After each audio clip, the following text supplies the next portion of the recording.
students, how are you all? Today we will finish chapter 4. If there is any problem in any of the topic while doing and practicing chapter 4, you can call me.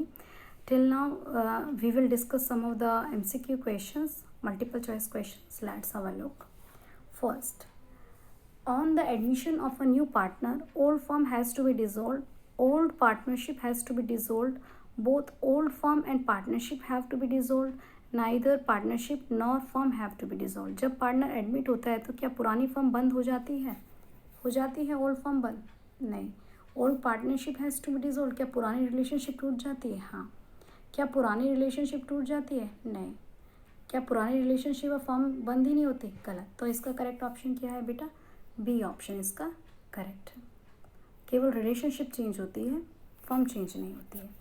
Then when a new partner brings his share of goodwill in cash, cash में जब वो goodwill लेकर आता है तो आपकी entry बनती है cash account debit to premium for goodwill. अब वो न्यू पार्टनर गुडविल कैश में ला रहा है तो कौन सा अकाउंट डेबिट हुआ? तो कैश अकाउंट डेबिट हुआ. तो कौन सा ऑप्शन करेक्ट होगा? B. C. Third, when a new partner does not bring his share of goodwill, अब वो न्यू पार्टनर जो है वो कैश में गुडविल नहीं लेकर आ रहा है तो आपकी क्या एंट्री बनती है? जब न्यू पार्टनर नहीं लेकर आता है कैश में गुडविल तो उस टाइम पर एंट्री बनती है new partners current account debit to old partners. तो अब यहाँ पे कौन सा अकाउंट डेबिट हुआ? न्यू पार्टनर्स का करंट अकाउंट. तो इसका आंसर क्या हो जाएगा? Current account of new partner. Fourth, if at the admission, अगर पार्टनर का एडमिशन हुआ है there is some unrecorded liability, तो अनरिकॉर्डेड लायबिलिटी की हम एंट्री क्या करते हैं? हमारा एक्सपेंस है अनरिकॉर्डेड लायबिलिटी. तो कौन सा अकाउंट डेबिट हुआ? डेबिट टू रिवैल्यूएशन, हाँ सही है. क्रेडिट टू रिवैल्यूएशन नहीं. ट्रांसफ़र टू ओल्ड पार्टनर नहीं. ट्रांसफ़र टू ओल्ड पार्टनर नहीं. हम इसको रिवैल्यूएशन के डेबिट में करेंगे, फिर जो प्रॉफिट लॉस आएगा वो पार्टनर में देंगे. आगे देखिए, goodwill appearing in the balance sheet at the time of admission of a partner. Goodwill already appearing in balance sheet है तो इसकी क्या एंट्री बनती है? Old partner debit to goodwill, ये एंट्री बनती है. क्वेश्चन है कि at the time of admission transfer to किस अकाउंट में ट्रांसफ़र होगा? ओल्ड पार्टनर के कैपिटल अकाउंट में ट्रांसफ़र होगा. ओके.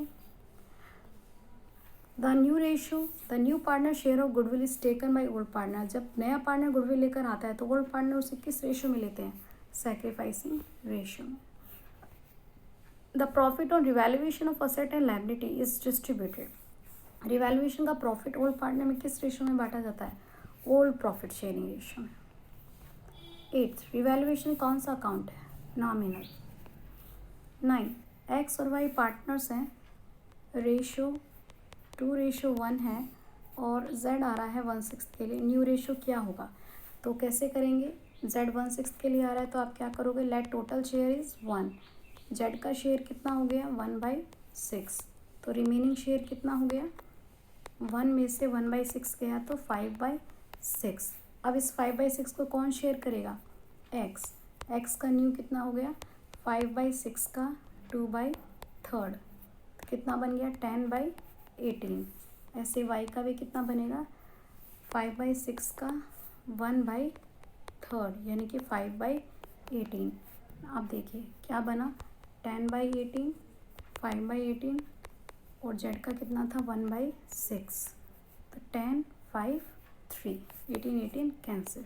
10, 5, 3 डी. पोज करके आप देख सकते हो answer. 10th, A and B are partners and 3:2 old ratio है. C आया है. C get 3/20 from A and by 1/20 from B. So how we will calculate the sacrifice ratio?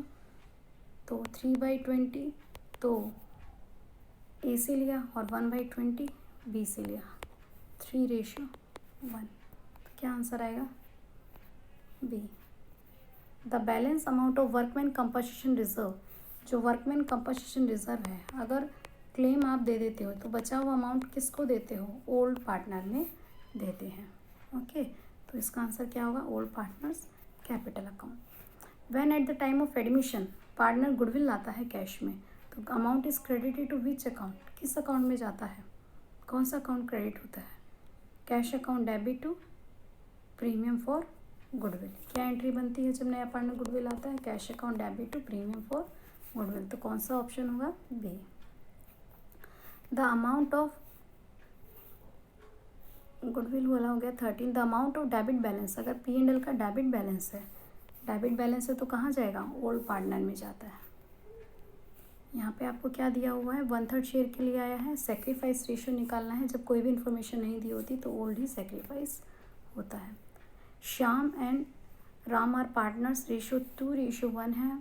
Mohan आ रहा है 1/4 के लिए। 10,000 गुडविल वो कैपिटल लेकर आ रहा है। The adjusted capital of Shyam and Ram, they admit Mohan into the partnership for 1/4 share for which he brings 10,000 as a share of capital. The adjusted capital of Shyam and Ram, Shyam और राम के क्या कैपिटल होगी? तो आप 10,000 का रिवर्स कर दो तो आपका टोटल कैपिटल आता है 40,000। टोटल कैपिटल कितना आएगा? 40,000। न्यू रेशियो आप कैलकुलेट करेंगे तो 2:1 तो ऑलरेडी है, तो आप इसे कैसे सॉल्व करेंगे? टोटल शेयर कितना है? 1। मोहन का शेयर है 1/4, तो रिमेनिंग आपका बचा 3/4। अब इस 3/4 को श्याम लेगा 2/3 और राम लेगा 1/3 और मोहन का ऑलरेडी 1/4 है ही। 6/12, 3/12 एंड इसको भी इक्वल बनाओगे तो 3/12, 6, 3, 3 यानी कि 2, 1, 1। तो 40,000 को जब आप डिस्ट्रीब्यूट करोगे तो कैपिटल बनेगा 20,000, 10,000, 10,000। तो कैपिटल कितनी बनी ए और बी की? श्याम और राम की 20,000, 10,000। ओके, तो यानी कि इसमें आपको न्यू रेशियो को भी पहले कैलकुलेट करना है। Your homework is do MCQs 1 to 15 in your notebook. Okay, thank you so much.